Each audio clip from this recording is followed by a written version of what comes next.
Ah, vous êtes là?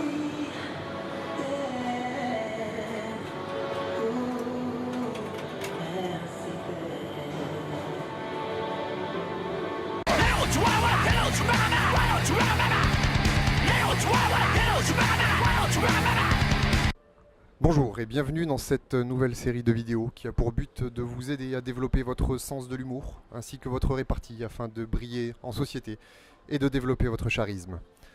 J'espère que vous avez apprécié la petite parenthèse humoristique en introduction de cette vidéo, ceci afin de vous permettre de constater ce que vous serez capable de faire à l'issue de ces 3 cours intensifs.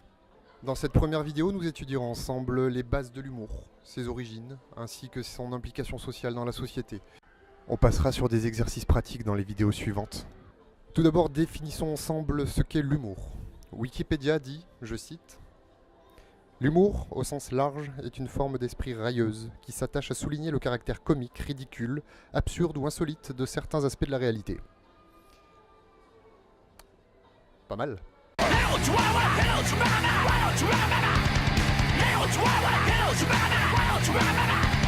Le terme humour a une histoire bien connue. C'est une déformation du français humeur et il ne prend le sens que nous lui donnons aujourd'hui qu'au XVIIe et XVIIIe siècle en Angleterre et qu'au tournant du XIXe siècle en Europe, comme le rapportent Bernard Gendrel et Patrick Morand dans leur essai L'humour avant l'humour.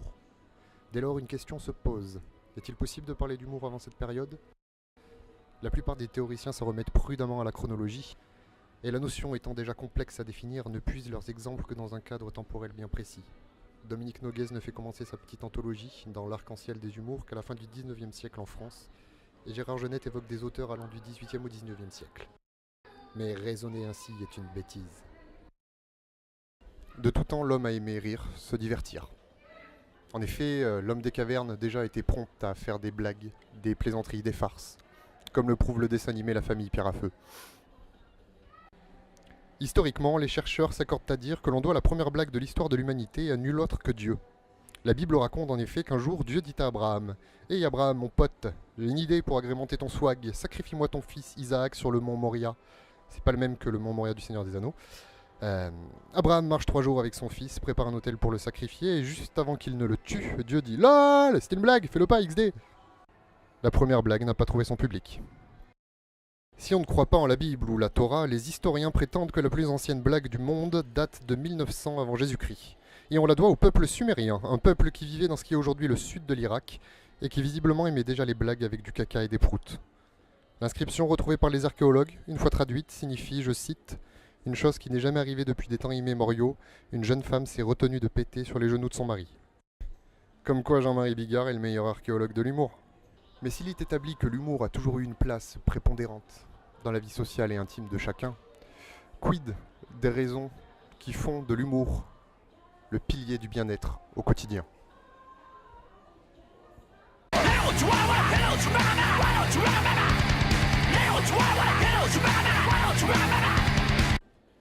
L'humour ne s'adresse pas seulement à l'individu. Et non. À l'heure actuelle, il souligne plutôt un besoin grandissant de détachement à un rythme de vie devenant de plus en plus accéléré et amenant son lot de stress. Dans notre société moderne, où chaque personne est confrontée à un rythme de vie bousculé par l'accélération de la consommation et de la production, on voit se développer la nécessité de se détendre par l'humour. C'est pour cette raison que les émissions et les spectacles humoristiques prennent de plus en plus de place dans la vie de tous les jours. On peut même dire que le comique est devenu un impératif social généralisé, un environnement permanent que l'individu subit jusque dans sa propre quotidienneté. L'humour séduit et rapproche les individus. Ainsi, l'impact de ce phénomène au niveau sociologique est très intéressant à analyser.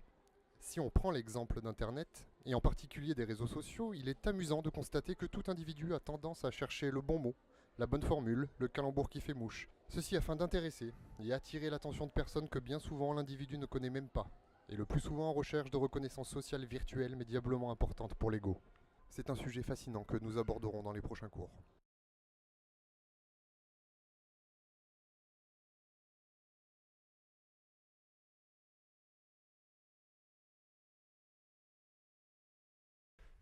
Pour en revenir à l'humour en général, il faut savoir que certains chercheurs ont pu constater que les sujets de plaisanterie pouvaient diverger d'un pays à l'autre. Par exemple, chez les Américains, l'humour est très placé en dessous de la ceinture. On parle souvent de pénis et de vagin, un peu comme dans Oh my god, motherfucker, je vais te manger le vagin. Les Chinois, quant à eux, plaisantent plutôt sur les interactions sociales. Ah bonjour, Matteo Miyagi, désolé d'avoir volé votre riz. Tandis que les cultures les moins industrialisées se cantonnent à rire à propos de leur environnement physique, tout simplement. Oh là là, dis donc, qui a volé mon manioc?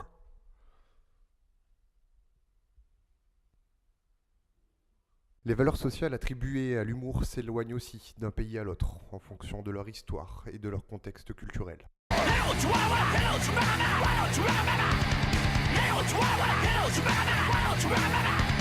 Alors, quelle place pour l'humour aujourd'hui? Quel but? Quel but? Pourquoi?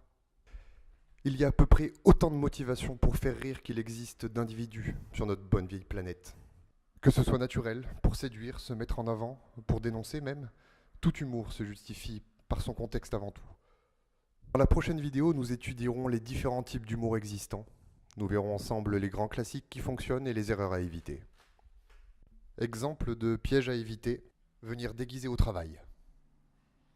Ça peut être mal interprété.